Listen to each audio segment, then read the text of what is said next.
Okay, so we are going to do a reaction video. This is my first time watching Bobby Flay's steamed mussels. Bobby Flay is a very interesting character. We've all seen him on TV, and I'll never forget his few appearances on Entourage. I'll never forget RA calling him a ginger bastard A red-headed firecrotch. He's a genetic mistake. for stealing his wife. Now, with that said, mussels are something that we do serve at our restaurant, so I should have a lot to offer on this, I hope. Hey everybody, it's Bobby Flay, and today we are making mussels. Every time I make mussels, I always ask myself, how come I don't make them more? They're easy, they feed a crowd, and they take like no time at all, and most importantly, they are fantastically delicious. So here's what you need. You need some mussels. Now, not every mussel is the same. When you go to the fish store, ask them for Prince Edward Island mussels. If you want to be... Shout out to Canada. Prince Edward Island is one of the provinces in Canada. like in the know, just say like, you have any PEI mussels? Because your fishmonger is going to know what that means. Prince Edward Island mussels, you want farm-raised mussels. Why? Because they're clean, they're very sweet, and they don't have those sort of beards that mussels have on them. And they're clean. They're just basically ready to go, just ready to cook them. And that makes a big difference.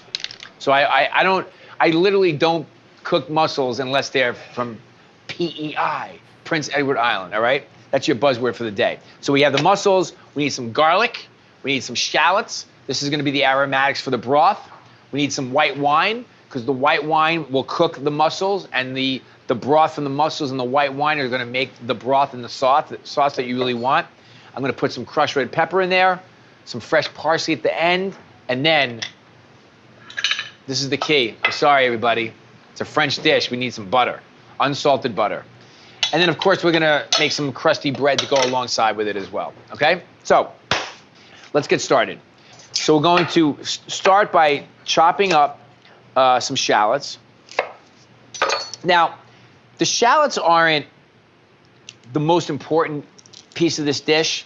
You can use an onion if you want, or some scallions, but I like the idea of shallots because they're sweeter than onions, but you just want to dice them very, very finely. So, I mean, this is sort of the proper sort of culinary school way to dice a shallot.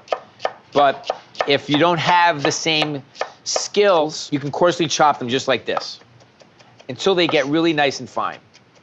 Because we don't want big pieces of shallots in there, we just want the flavor. And we want to make sure that the shallots are nice and fine. Then we're gonna add some garlic. When you think about this, it's like garlic and shallots, a little bit of red chili, and lots of butter, and the mussel broth. It's so good. It's so... Yeah, so what he's describing is very basic mussels. This, like he said, French chef school, when he was talking about cutting the shallot, making the mussels this way too. This is very basic, like first day of seafood class in chef school. We used to do it like this at the restaurant. Now we do it in a tomato sauce. Not too much of a difference. We do set menus too. So like New Year's Eve, Valentine's Day, we don't offer our standard menu. We do a 4-course menu with choices throughout the courses. And one of the choices usually is mussels, and we do a Cioppino-inspired mussels. So there's sausage and tarragon in with it. It's pretty easy to make. I also love how he mentioned PEI already, Prince Edward Island being one of the 10 provinces of Canada. And so the fact that he's using fresh mussels, this is going to cook very fast. If you're using frozen mussels, they're going to take almost 10 minutes to open up from being frozen. The fresh mussels, I'm going to guess he's not going to cook them for more than 2 minutes. That'll be 2 minutes or less. That's going to be my guess. So good. So we separate the cloves, and then take the side of your knife, and it actually helps break away the skin from the meat of the garlic itself.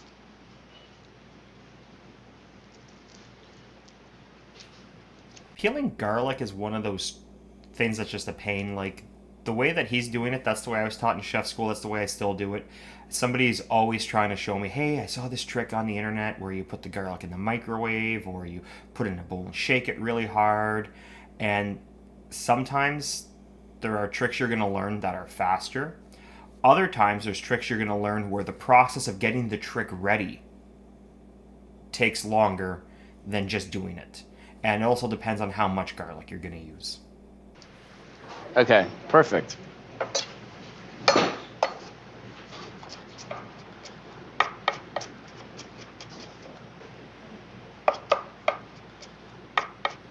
All right. So we're gonna crush our garlic. If he's just gonna do it like this, I'd probably just use a garlic press. And I like to crush my garlic so that when it's cooking in the pot with the mussels, it actually kind of just dissolves and becomes part of the broth. So you're not like biting into a big piece of garlic. I can already taste the mussels. I can smell them right here when they start to cook in that broth with the wine and the garlic and the shallots, and then you finish it with some beautiful butter, or as I like to call it, butter.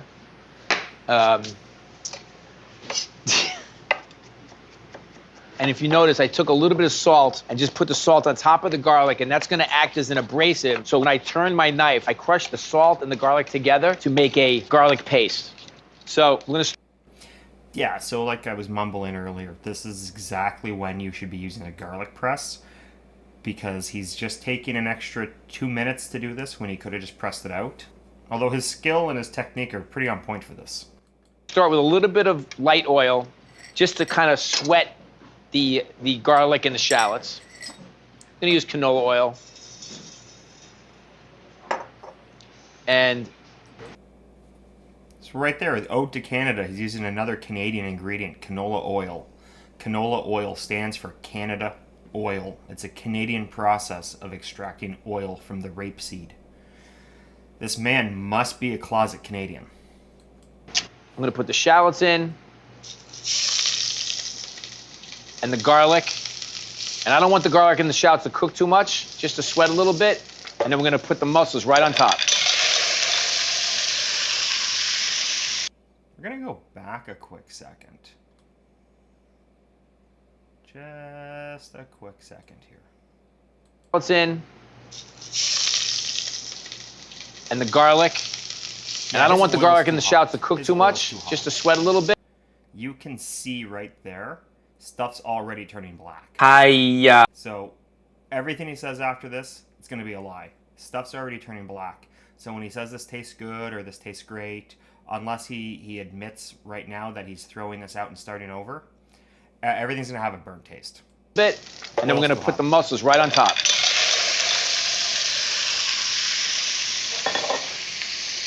Then we're gonna add some white wine. Yep. Some of it into the Galloping stove. gourmet style. Bringing back the old school. Yep, he missed the pot. And did you guys see now that too? Like, we're gonna rewind just another. Right here, watch. He misses the pot when he's taking it out. Yeah, right there. He just put like a Galloping gourmet style. Bringing back the old school. And now we're just going to just give it a quick mix. And then we're gonna cover them. We're gonna steam these mussels, and the only way you can steam them is by covering them in the pot. And as soon as the mussels are cooked, as soon as the mussels open, they're cooked. So it's literally gonna take like a minute and a half maximum. And we're gonna finish it with some butter and some parsley, and we're gonna make some crusty bread to go along with it, because, you know, we have that beautiful broth. We want some of the bread to kind of go along with it. You can, if you want to, you can just kind of take a baguette and just rip pieces of the bread off. You can toast it if you want. Actually, yeah, ripping it off looks very rustic. I mean, it looks very romantic too. Like, I picture Fox and the Hound. No, Lady and the Tramp. I picture Lady and the Tramp, candle in a Chianti bottle. You know, to me, it's a romantic image. this bread is really nice and fresh and has a really good crust on the outside. So I'm gonna just kind of serve it as it is. It's totally fine. And I like the idea of just kind of ripping it instead of cutting it. Just makes it a little more rustic. Let's check our mussels. Here, check this out. Come here. You can see they're starting to open a little bit. It's gonna be literally like another, I don't know, 30 seconds and we're gonna be done. All right, so we have our crusty bread. I'm just gonna chop up a little bit of parsley just as our mussels are starting to finish. And this is something, you can have the parsley chopped ahead of time if you feel like, you know, you're not gonna time it right. Having all the ingredients ready to go, to me, that's really key. That's what we call having your mise en place done. When you have, so that's French for everything in its place. So like you would not start dinner service without your mise finished. So you would get into the restaurant, you'd go to your station, you'd see what you used up last night, you'd prep away, get everything finished, get everything loaded in your drawer or your shelf, however your kitchen's set off, and then you would start your dinner service. It's everything. So like making sure you have your rags, your tongs, you've got enough frying pans, depending on your layout, and that translates at home very well. Like before you start cooking, read the recipe, read the tools you need, gather the tools, gather the ingredients so you have everything. Read through the method once or twice so you can get all of your chopping done, anything needs to be portioned or cleaned or washed or weighed or scaled. You can get that all done. And then when it comes time to cook, makes cooking very easy, very fast. Just gonna chop some parsley up for some freshness. Gonna pop in a couple of crushed red peppers. Look how that looks. So some of the peppers, then the parsley. So with the peppers too, if you put them in now, this is gonna be mild.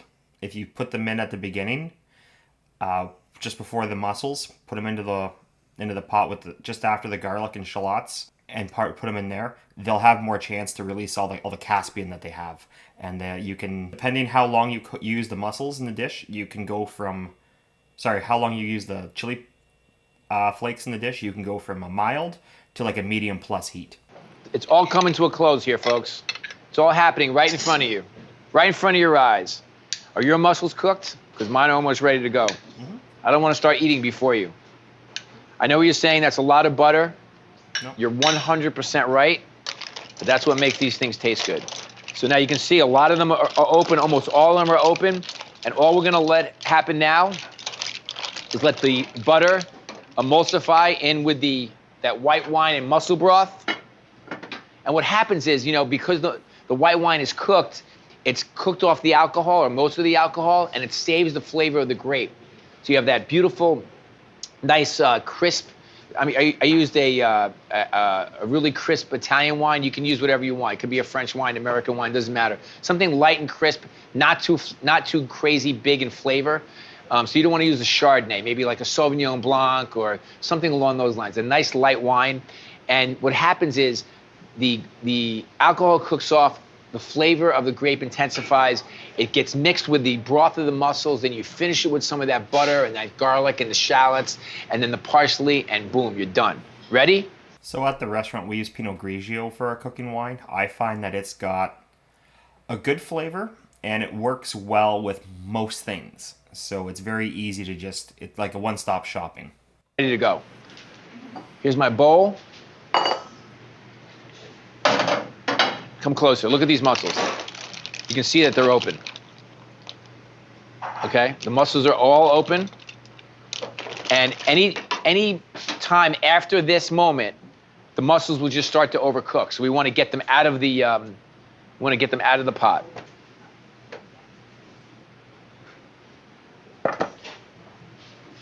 Then I'm gonna ladle them right in.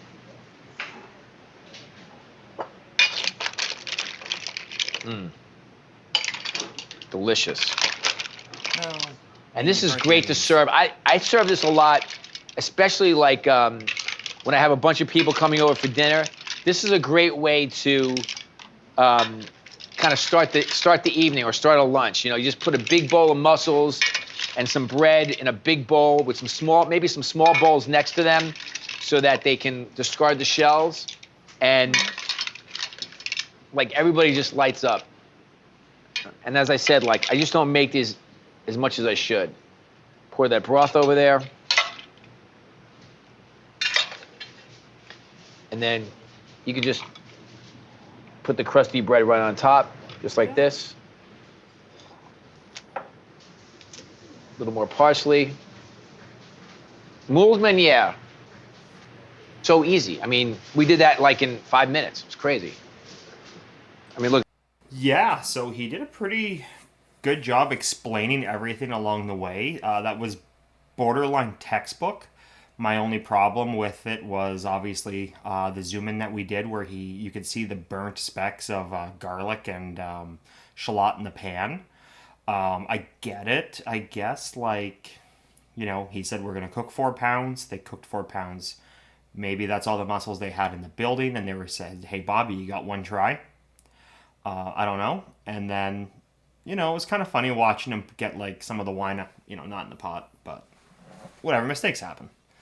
Overall, I'm gonna give that like technique. Aside from the burning, he gets like a 10 out of 10 because that was basically flawless textbook presentation and replication of a recipe.